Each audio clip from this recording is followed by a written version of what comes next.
bienvenido. Bien, buenos días desde Lima, Perú. Bienvenidos y bienvenidas. Soy Ricardo de la Cruz. A nombre de la Universidad Ricardo Palma, del Centro de Educación Continua de la Universidad Ricardo Palma y del programa que tiene la Universidad de Psicoterapia Breve y del Centro de Terapia Breve Estratégica de Arezzo, filiales de Colombia y de Perú, queremos darle la más cordial bienvenida a esta nueva edición de la Cátedra Internacional Giorgio Nardone. Carmen Acuña, si puedes apagar tu micro, porfa. Gracias. Ok, gracias. Entonces, les estamos dando la bienvenida a esta Cátedra Internacional Giorgio Nardone. Tiene por objetivo el difundir el pensamiento y obviamente también la tecnología y la metodología del pensamiento del gran psicólogo italiano Giorgio Nardone, a través del modelo de psicoterapia breve estratégica, el modelo evolucionado que lleva su nombre. En esta ocasión,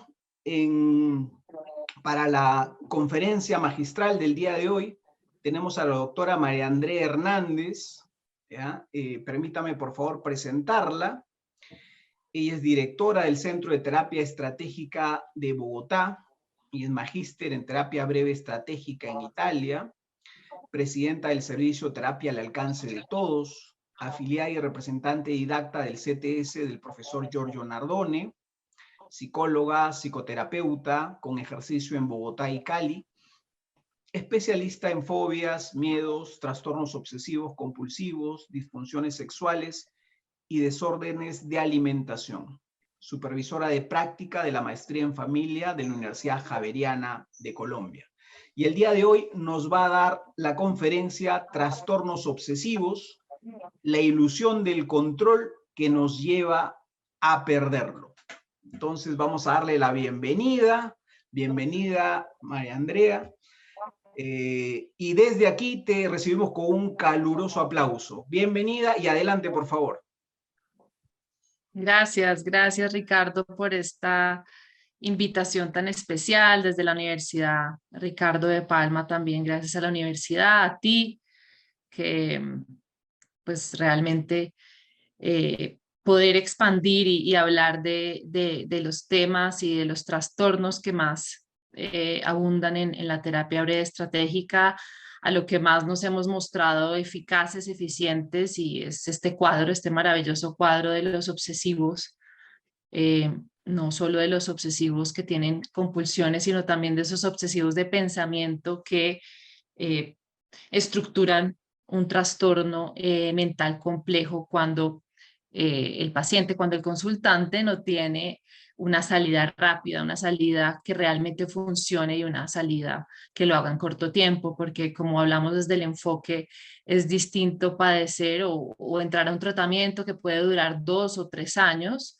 a un tratamiento como el que propone la terapia breve estratégica, en donde se ven desbloqueos y grandes cambios con el paciente ya en los 2 y los 3 meses. Entonces les voy a compartir una presentación para abarcar el tema de los trastornos obsesivos. Gracias.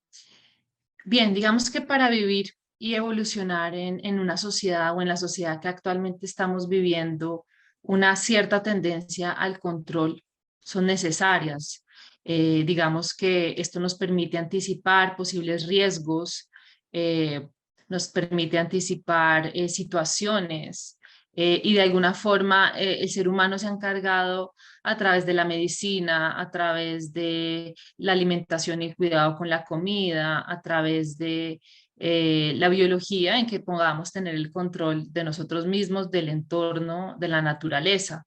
Sin embargo, y nos lo demuestra este gran acontecimiento de la humanidad que fue la pandemia desencadenada el año pasado, nos dimos cuenta que poco el control es el que realmente tenemos sobre muchas cosas. Digamos que es más una ilusión de control, por eso quiero empezar con esta introducción hablando de la ilusión del control que nos lleva a perderlo. Realmente el exceso de control o la ilusión del control puede ser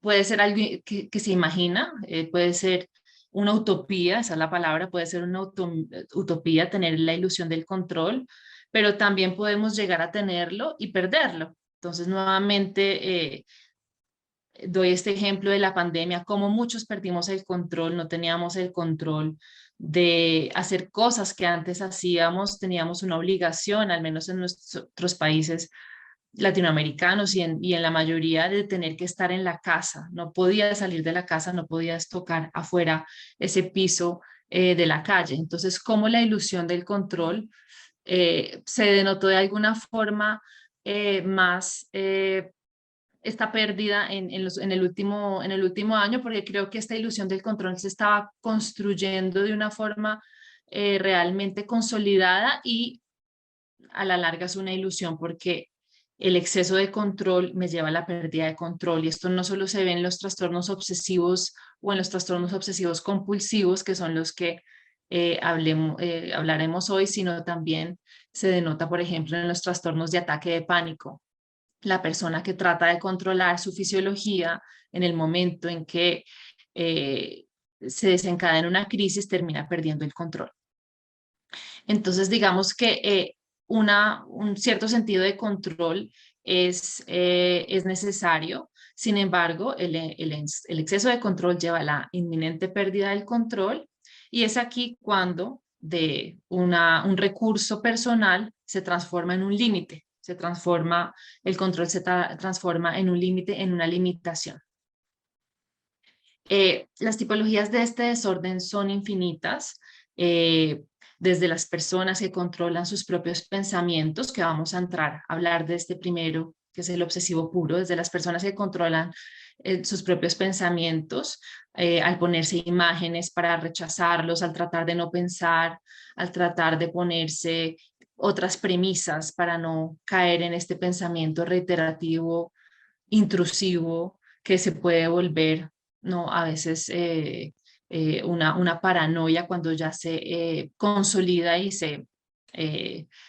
se, y se lleva por mucho tiempo en una persona, y aquellos que realmente a partir de una obsesión o a partir de un pensamiento intrusivo que da ansiedad, que molestia, realizan una acción, que es la otra tipología que vamos a ver el día de hoy, que son los famosos obsesivos compulsivos, a través de un pensamiento, a través de una percepción de miedo. Estos tienen más una percepción fóbica, terminan desencadenando una acción que se vuelve repetitiva y que siempre tiene que realizarse de la misma forma.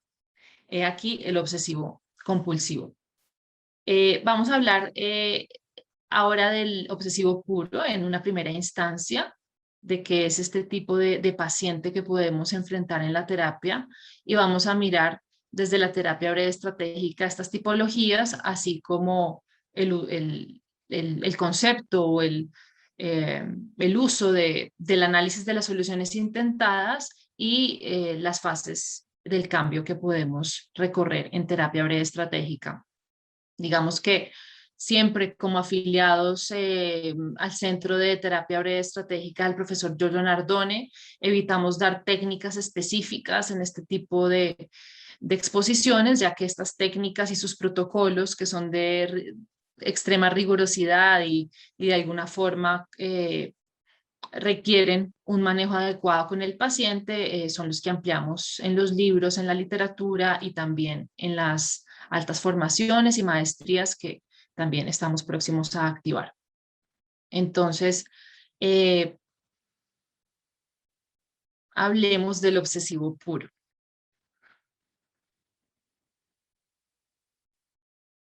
Ahí está bien, creo que ahí están viendo la primera. Ok, bien. Entonces, como les decía en la introducción, vivimos en una sociedad altamente orientada al control, en la cual queremos planificar, anticipar imprevistos y de alguna forma esto se vuelve eficaz, se vuelve útil para poder, no sé, viajar. Si anticipo en qué momento tengo que llegar al aeropuerto, qué número de vuelo tengo, lo tengo ya en mi celular, tengo listo la forma en que el itinerario, de alguna forma sé qué voy a hacer apenas llegue a la ciudad en donde estoy viajando, dónde voy a tomar un taxi, pues esto me genera una seguridad, un control y de alguna forma anticiparme y prever estos contratiempos me sirve para llevar a cabo un buen viaje. Sin embargo, estas previsiones, estas anticipaciones se pueden volver excesivas que me llevan a un bloqueo, como sucede con el obsesivo puro, o con ese obsesivo que necesita desempeñar un performance, una actuación, presentarse ante un público, ejercitar un deporte, en donde estos pensamientos, estas prevenciones antes de la situación le terminan bloqueando. La percepción de peligro hoy en día y la incertidumbre han aumentado. Digamos que son más los casos de obsesivos y obsesivos compulsivos que estamos teniendo por este gran enemigo invisible, como lo decía una vez nuestra profesora Roberta Milanese, también colaboradora del profesor Giorgio Nardone, como este enemigo invisible se ha vuelto cercano y ya nos ha afectado y ha entrado a ser parte de la sociedad y de esta enfermedad que estamos viviendo o este virus que ha causado este tipo de gripa y todos sus efectos. Queremos entonces hoy en día retomar el control en distintos aspectos, pero la premisa que les planteaba al comienzo, ¿realmente hemos tenido el control de todo o era solo una ilusión del control? ¿Realmente hemos pensado que controlamos la naturaleza, nuestros hijos, el calentamiento global, las dificultades sociales, políticas, o ha sido más una sensación de haberlo tenido? Entonces, esta es la gran pregunta que también nos deja la pandemia y lo que estamos viviendo.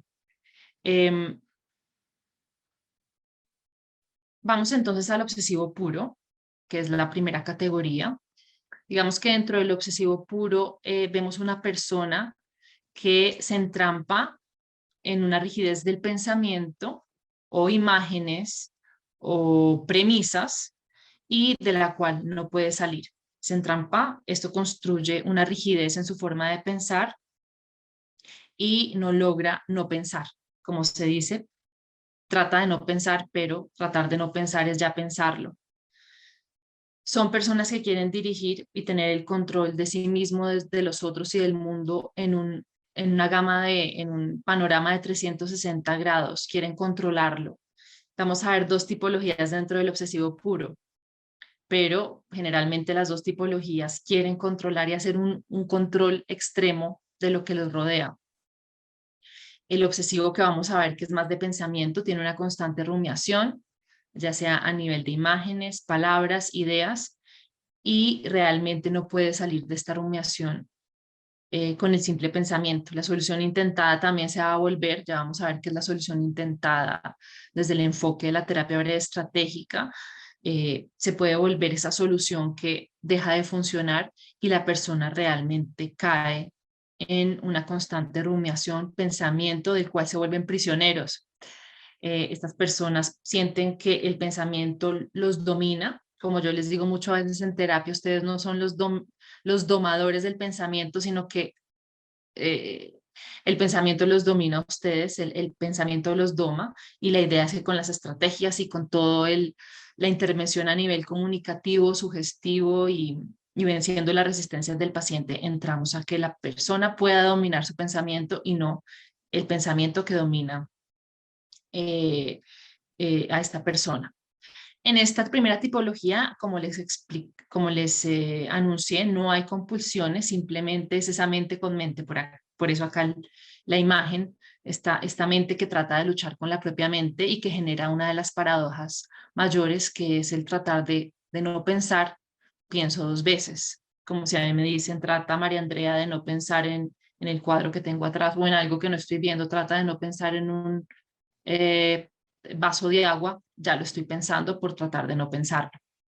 Por eso desde la terapia breve estratégica trabajamos mucho desde las lógicas no ordinarias, desde la lógica paradójica, desde la lógica contradictoria, desde la lógica de la creencia, porque la mayoría de los trastornos más severos, como los trastornos obsesivos y los trastornos obsesivos compulsivos, que son una de las bestias negras de la psiquiatría y también de la psicología, terminan siendo producto de una interacción paradójica de la persona consigo misma.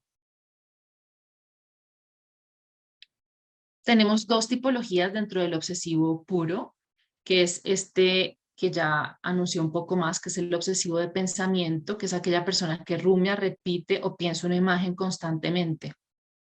La persona trata de a veces espantar la idea, espantar la imagen, pero también está otra tipología de personas, aquí lo pueden ver en el segundo párrafo, que buscan información sobre ella, que hablan sobre su idea, pensamiento, premisa y al contrario también terminan alimentándola.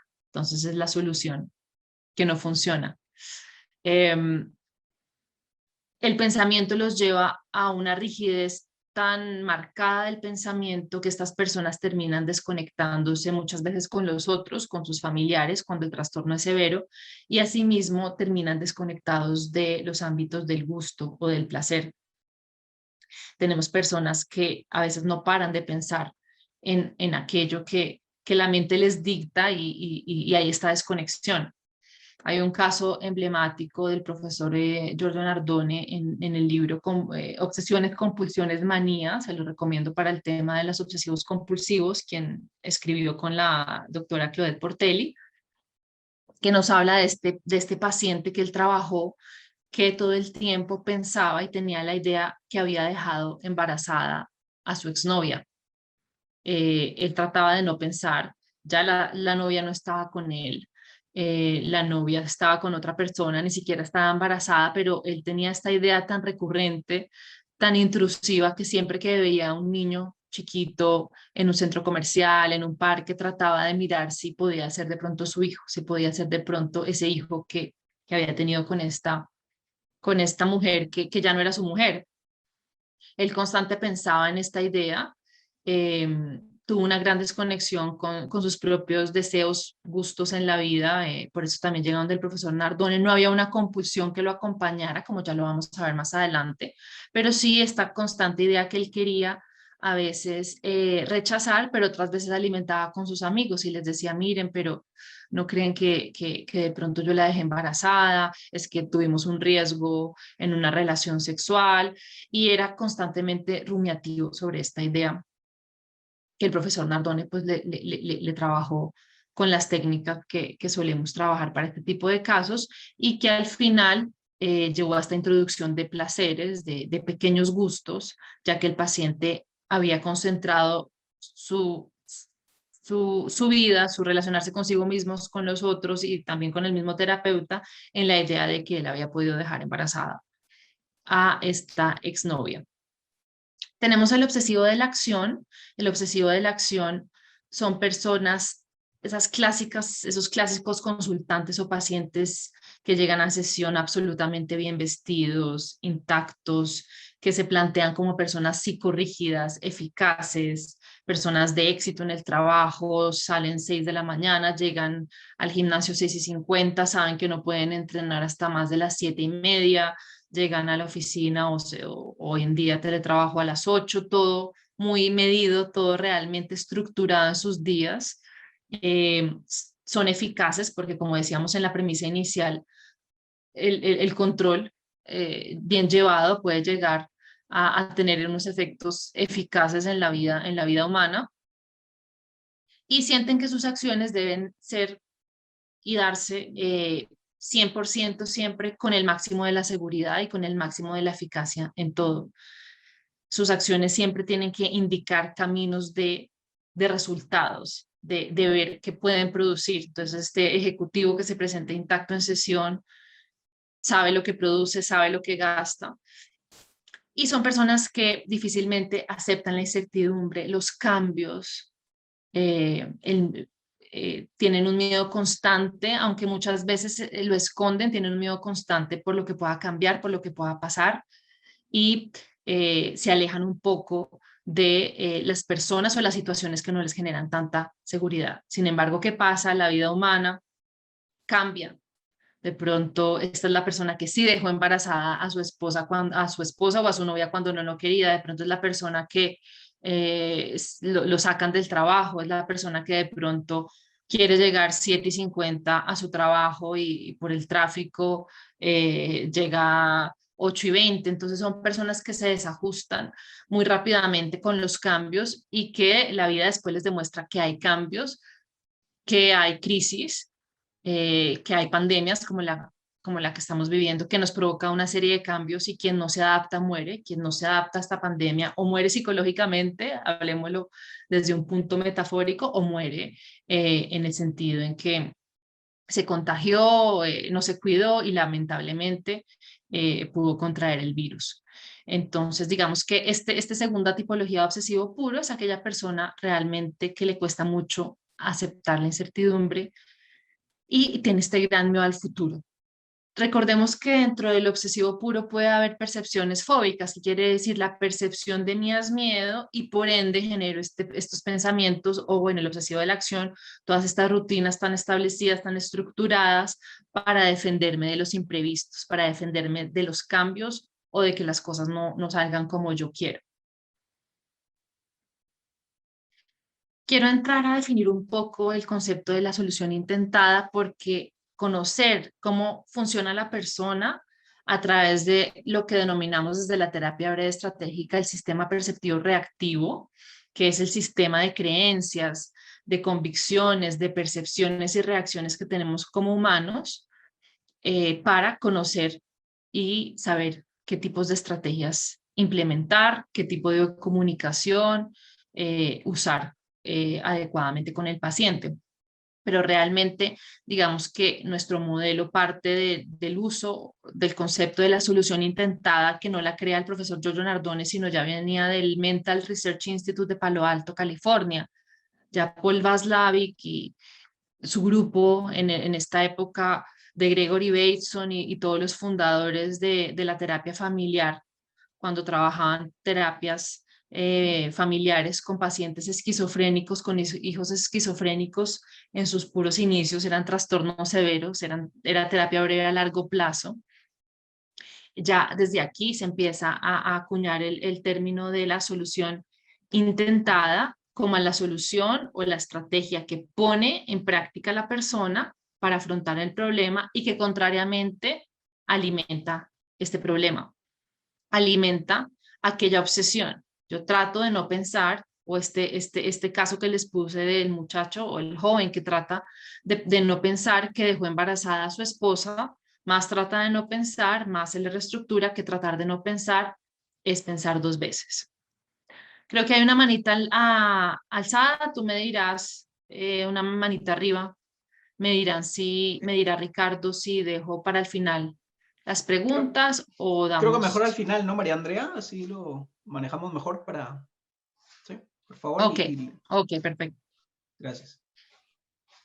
Bien, entonces la concepción de la solución intentada nos va a permitir analizar aquellas acciones o pensamientos que al obsesivo no le han funcionado para no hacer más de lo mismo, ¿no? Hacer algo distinto, introducir un cambio, porque la única forma de conocer un diagnóstico es introduciendo cambios. Digamos que nosotros partimos desde la terapia breve con la concepción de que se conoce cambiando, no tanto un diagnóstico que debemos dar en una primera cita, en una primera consulta, sino que a través de las estrategias que funcionan, conocemos cómo funciona el problema de esta familia que tenemos al frente, de este individuo, de esta pareja. Entonces vamos a analizar cuáles son las soluciones intentadas del obsesivo puro, del obsesivo compulsivo, para asimismo entender la fuerza del trastorno. De hecho, es muy bonito porque el profesor Nardone construye los protocolos de intervención que ustedes podrán ver en libros, en las formaciones, a través del análisis de la solución intentada. Entonces, a través de qué hace una persona ante un pensamiento que lo invade todo el día, que habla de él, busca información, también está el obsesivo puro que busca información. Yo ahorita tengo un paciente que no es obsesivo compulsivo, pero está muy obsesionado con el tema del virus, de la pandemia. Él no lleva a cabo rituales, ni se lava las manos, ni este tipo de cosas extremas. Bueno, un lavado de manos ahorita todos requerimos y muy seguidamente, pero este es el paciente que todo el tiempo busca información sobre cifras, mortalidades, picos, bajadas, y digamos que una de las primeras cosas que yo hice en sesión con él fue, vamos a bloquear todo tipo de información extrema que usted esté ejerciendo frente a informarse sobre este tema y vamos a centrar el trabajo en algo que yo le voy a pedir, que pues consisten en estas técnicas un poco más de prescripción del síntoma y demás.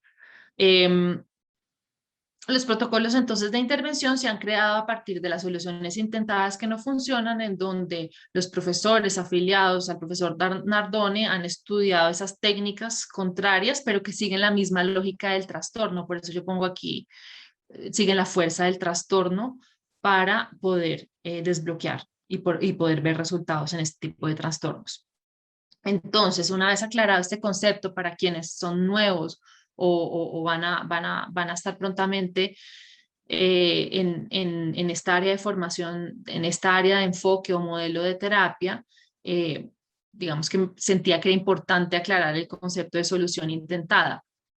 El concepto de solución intentada, entonces, ¿cuáles son las soluciones intentadas para el obsesivo del pensamiento? Para el obsesivo del pensamiento, ese intento de no pensar, o rechazar las imágenes intrusivas. Entonces, no quiero pensar en que tenía una paciente que todo el tiempo estaba obsesionada con las sombras, o sea, la sombra que hace el sol. Ella salía y tenía que esquivar las sombras. Fue una paciente muy particular que tuve precisamente ya hace varios años, pero ella sentía que cuando salía de casa no podía pasar por debajo de las sombras, tenía que evitar los días de sol porque realmente había como una percepción fóbica, un miedo irracional a las sombras y tenía que esquivarlas. Ella todo el tiempo pensaba, hoy va a haber sol, voy a pasar al lado de tales edificios que hacen sombra y trataba de cambiar su camino, trataba de no salir de los días soleados, pero esto la estaba llevando a invalidarla en su trabajo. Ella era profesora de yoga y a veces hacía yoga al aire libre, sus clases, entonces no podía llegar a ciertos sitios. Ella sabía que era un miedo irracional, entonces miren cómo es de interesante dentro de estos trastornos. Normalmente el paciente, el consultante sabe que son ideas irracionales o acciones que tienen que llevar a cabo de forma irracional, pero no pueden no pensar o no pueden no hacerlas. Por eso entramos con la lógica no ordinaria a desmontarlas, porque son trastornos fundamentados en lógica no ordinaria. Ella rumiaba mucho con esta idea de las sombras, de qué forma iba a cambiar hoy su camino, de qué forma el día, prefería los días grises y de mucha nube, que pues menos mal Bogotá es un cielo tendencialmente con nube, entonces le servía también el clima de la ciudad, pero asimismo también todo el tiempo rumiaba sobre la idea. Ella trataba de no pensar, trataba de rechazar las imágenes, se organizaba de forma preventiva los días que podía reflejarse esas sombras en el camino, y a veces ya evitaba dar clases o ir a ciertos lugares cuando sabía que iba a enfrentar este tipo de sombras en el piso o sobre los lugares en donde estaba. El obsesivo de la acción, este personaje, este consultante absolutamente perfecto que se presenta intacto, que es altamente eficaz, normalmente afrontan, pero tratan de controlar en anticipación, perdón, durante las acciones de su día y también cuando acaban con precauciones su vida. Entonces son personas que no se les ve esa raíz fóbica de la evitación, de evitar los lugares o las situaciones a las que pueden estructurar sus rutinas o se estructuran a sí mismos con los otros, sino que son esos que desde la terapia breve estratégica los concebimos más como los obsesivos fóbicos, aquel que prevé, que anticipa, que organiza. Entonces este tipo de consultante organiza sus rutinas y prevé las dificultades y los imprevistos, pero también esto pueden caer en un exceso de organización que después los lleva al bloqueo, que me tengo que organizar tanto que decido no salir más de casa. Ya, por el contrario, echo para atrás en todo lo que tengo que hacer. A veces el obsesivo compulsivo o el obsesivo puro van de un todo a un nada. Tengo que hacer tantos rituales, tantas prevenciones, tengo que anticipar tantas cosas que llega un punto de la vida cuando el trastorno dura más de 5, 10, 15 años que pueden caer a no hago nada. Y realmente son personas, he conocido personalmente dos, una persona una persona cercana y un paciente que estoy en este momento siguiendo en terapia online, que realmente son personas que están en los cuartos encerrados porque las obsesiones los han llevado a la renuncia completa porque era tanto lo que tenían que hacer que prolongado en el tiempo se ha vuelto mucho y no pueden después realizar ni lo más mínimo que es el lavado personal y pararse y salir del cuarto. Pasemos al obsesivo compulsivo, que es una de las grandes, es uno de los más trastornos o de las grandes líneas o tipología de trastorno que trabajamos desde la terapia breve estratégica. Hoy en día se dice que desde nuestro modelo tenemos un 80% de eficacia en el obsesivo compulsivo en un promedio de 10 sesiones de tiempo. En el 2016, precisamente, que también hay personas de Chile, el profesor en Chile anunciaba que el 60% de los casos que él recibe son trastornos obsesivos compulsivos. Entonces, realmente son los trastornos que más trabajamos. Yo especialmente he tenido muchísimos casos de trastornos obsesivos compulsivos o obsesivos como los que les he comentado. Y es una bestia negra para la psicoterapia, el trastorno obsesivo compulsivo para la psiquiatría, porque normalmente la psiquiatría acude a fármacos que en muchas veces son necesarios y sirven, pero estos atacan simplemente la parte fóbica, la percepción o los miedos, pero no atacan las compulsiones, la compulsión repetitiva en donde un obsesivo compulsivo después de haber hablado por celular tiene que limpiarlo 10, 15 veces, digamos que es difícil frenarla con la farmacología. A veces también se cambia el comportamiento, pero no se cambia la percepción. La terapia cognitivo-conductual y la terapia breve estratégica son los dos modelos que tienen una mayor gama de estrategias y eficacia dentro de los obsesivos compulsivos, pero digamos que son pocos los otros modelos que pueden interactuar y resolverlos en un promedio de 7 a 10 sesiones. Entonces, ¿qué es interesante de ese trastorno? Que igualmente cumple una lógica no ordinaria. No sé, estoy como oscura. Ya. Se sustentan bajo una lógica no ordinaria. El trastorno obsesivo compulsivo parten de una lógica no ordinaria en donde el paciente o el consultante normalmente llevado por una percepción de miedo, por eso aquí pongo, tratan de controlar sus miedos. También está el obsesivo compulsivo, pero no alcanzamos a abarcar el día de hoy. Puede tener una percepción de gusto o de placer que los lleva a repetir ciertas acciones o manías, pero aquí hablamos más de manías dentro del obsesivo compulsivo, que tiene como una percepción de base miedo, hablamos más de compulsiones y lleva a cabo estos rituales. No es cualquier ritual, no es cualquier acción. Normalmente el ritual o la acción del obsesivo compulsivo tienen que ser repetitivas, sistemáticas, siempre de la misma forma. A veces son numéricas, son contadas. Después de usar el celular tengo que limpiarlo con un pañito 45 veces, ni una vez más, ni una vez menos, 20 veces. Pacientes antes de la pandemia que me llegaban y decían, María Andrea, yo me lavo las manos 20, 25 veces al día. En esa época no era para nada, ¿no? Hoy en día podría llegar a ser normal, pero digamos que en esa época era excesivo, personas con las manos muy secas, dermatitis, personas que duran en la ducha 40, 50 minutos, pero que siguen una estructura, el obsesivo compulsivo, para que ustedes lo identifiquen en sesiones, esa persona que sigue una estructura de pensamiento, en las acciones. Primero hago una cosa, entonces primero una persona que se lava 50 minutos bajo la ducha, primero los pies, después paso a las rodillas, tiene que ser el jabón con humectación de aceite de almendras, tiene que, todo de una misma forma. Y se trabaja también con la fuerza de ese orden, de esa estructura del ritual. Con esa fuerza también se les va a pedir un cambio en esa ritualidad, se les va a pedir un cambio en las secuencias que ellos cumplen desde las indicaciones que les vamos a dar a través de la terapia breve estratégica. Normalmente, este trastorno inicia de forma natural. La persona trata de controlar la realidad a través de una compulsión. Hablemos de otra que me venga en mente. Por ejemplo, tenía una paciente en una época que antes de ir al colegio o a la escuela, ella era una adolescente de 13, 14 años, tenía que subirse, por superstición, tenía que subirse las medias, ¿no? Estos colegios que tienen el uniforme, las medias, que todas se visten igual o todos se visten igual, tenía que subirse las medias un cierto número de veces, esto le daba una especie de suerte para ir al colegio y enfrentar el día, los niños, las profesoras. Entonces, de alguna forma, esto le sirvió y una vez que se la subió más de una vez, que es lo normal, se la subió 4 veces y el día le salió bien. Entonces, al comienzo es una forma de controlar la realidad que funcionó, que redujo el miedo. Esta joven sale con menos miedo a enfrentar aquellos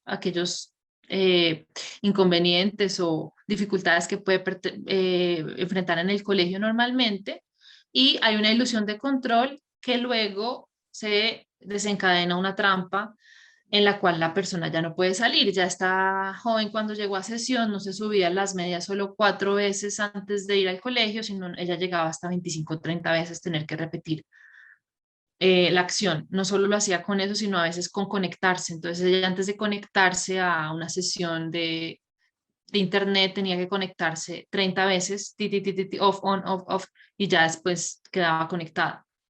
Y así, ahorita no recuerdo si tenía una tercera compulsión más, pero así se van estructurando estas acciones que generan la ilusión del control. Nuevamente, hoy partimos nuestra exposición que se llama la ilusión del control, pero que después ya no puedo no hacerlo. Ya después, ella antes de ir al colegio no podía no dejar de subirse las medias este número determinado de veces, o cuando entraba a las conexiones se tardaba mucho en entrar a las clases por este número de tantas veces que tenía que hacer el clic.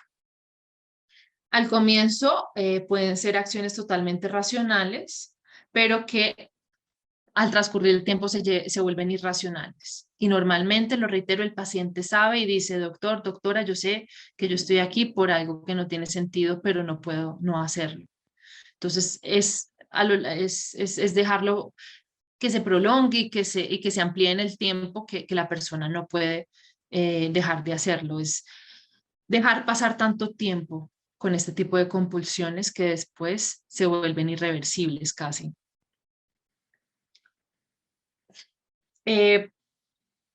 En el trastorno obsesivo compulsivo vemos que la solución intentada se vuelve el problema. Aquí es cuando la solución que no funcionó se vuelve el problema al cual no puedo renunciar.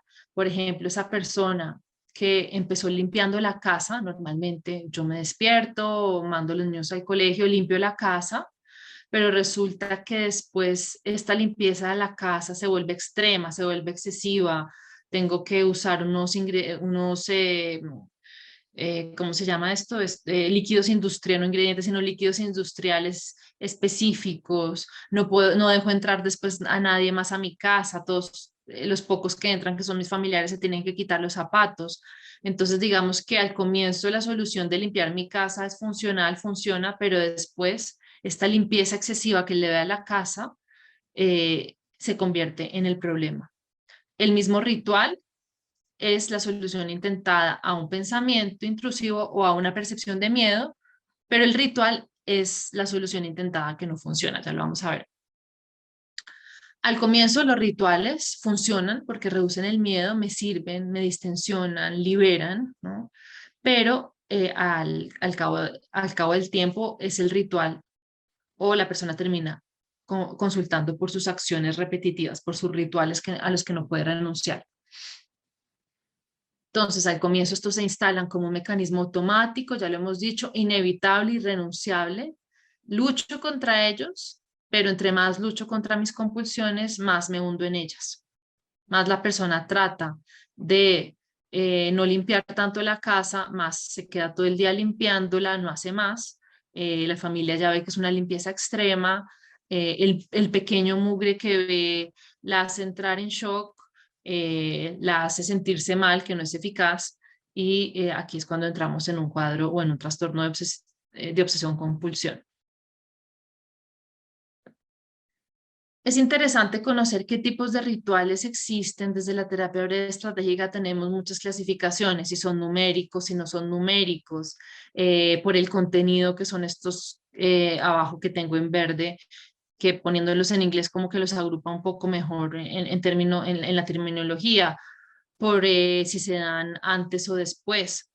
Digamos que clasificaciones hay muchas, pero es importante acudir a una clasificación cuando necesitamos saber a qué estrategia acudir.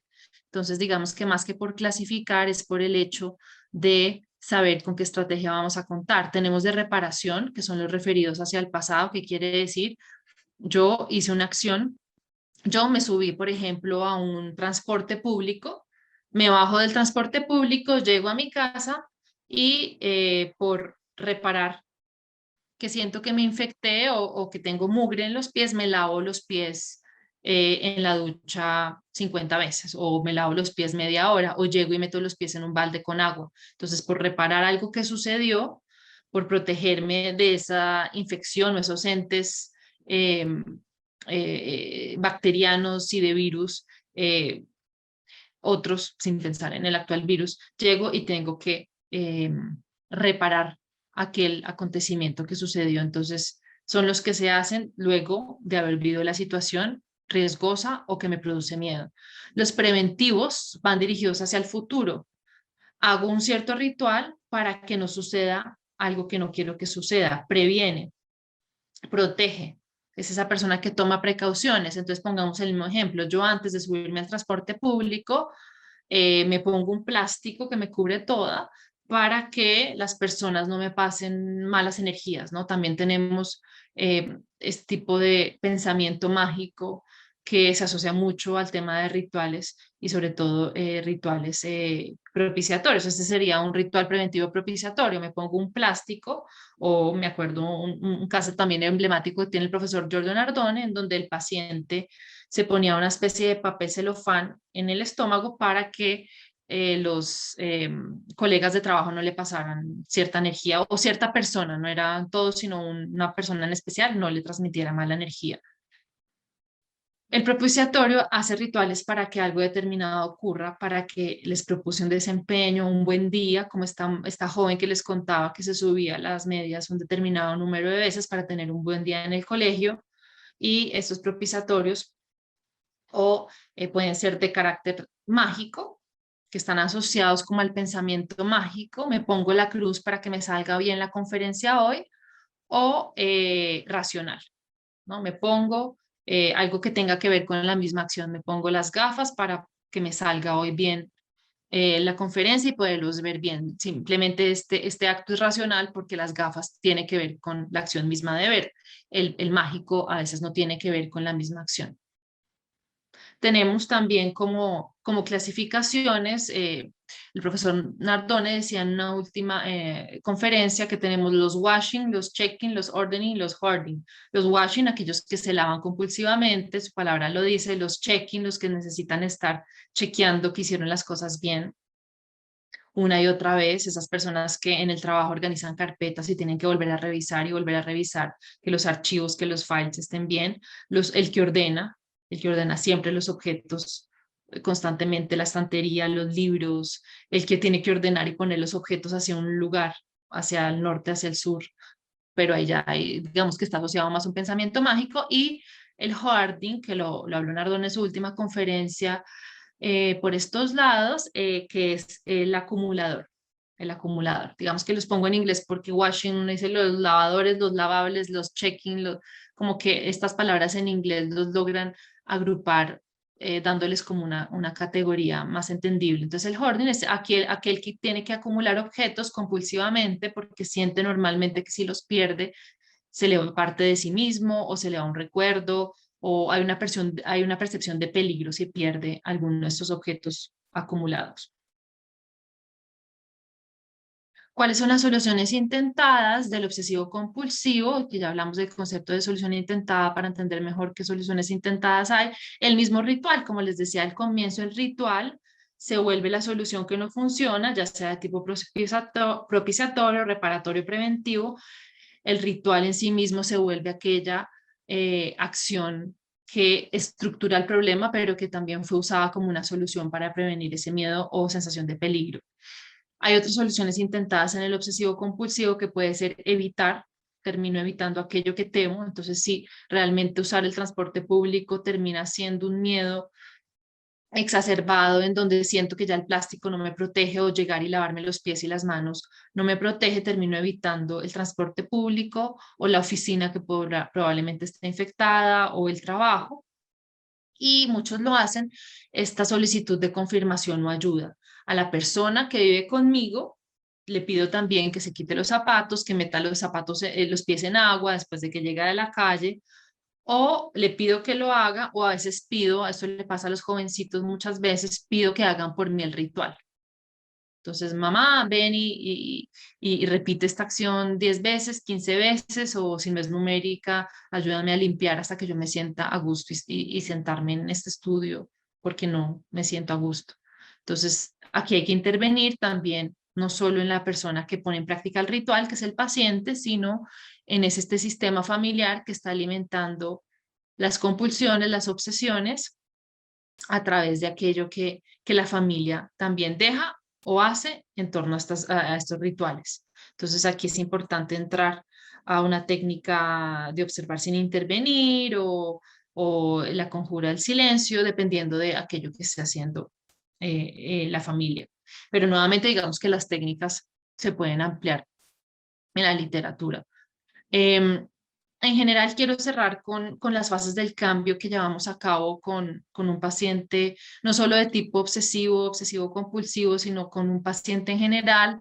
Eh, Al comienzo, en primera fase o primera sesión, normalmente desde la terapia breve estratégica, en la primera fase es la primera sesión, tenemos esa captura sugestiva del paciente a través de un lenguaje hipnótico y sugestivo. Digamos que la terapia breve estratégica, o uno de los grandes fundadores es Milton Erickson, que aunque no creó un modelo como tal, es uno de los padres de la hipnoterapia, de la sugestión, quien de él tomamos mucho sus herramientas para lograr hacer uso del lenguaje verbal y no verbal en sesión, y asimismo poder capturar al paciente, conducirlo al cambio, que en primera fase, en primera sesión, a través del diálogo estratégico, también un diálogo creado con una cierta estructura para que el paciente sienta que descubre una realidad nueva y no tanto de convencerlo.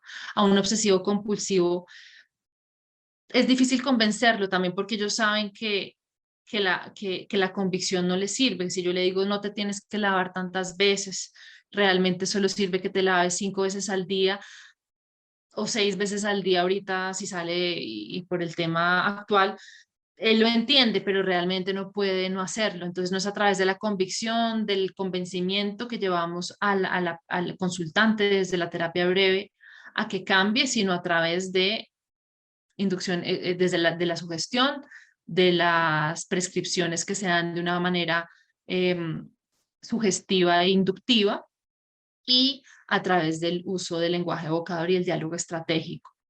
Antes de la sesión, antes de finalizar la sesión, desde el modelo hacemos una especie de contrato terapéutico en donde se le dice a la persona que ese tratamiento no durará más de un promedio determinado de sesiones, que puede ser entre 7 y 10 sesiones de tiempo, que le damos a él la responsabilidad de seguir las técnicas y seguirnos en cada seguimiento, y que al cabo de estas sesiones, si no hemos logrado el cambio, interrumpimos, ya que no estamos en la capacidad de mantener, o no quisiéramos mantener un problema que no se está solucionando. Entonces, de alguna forma, aquí trabajamos un poco con la resistencia del paciente. Hacemos una especie de desafío para que el paciente también se mueva desde sus recursos, pasándole la información, o transmitiéndole, digámoslo más así, que él va a ser el artífice del cambio y no tanto nosotros, que tenemos las magias o las estrategias para resolverlo.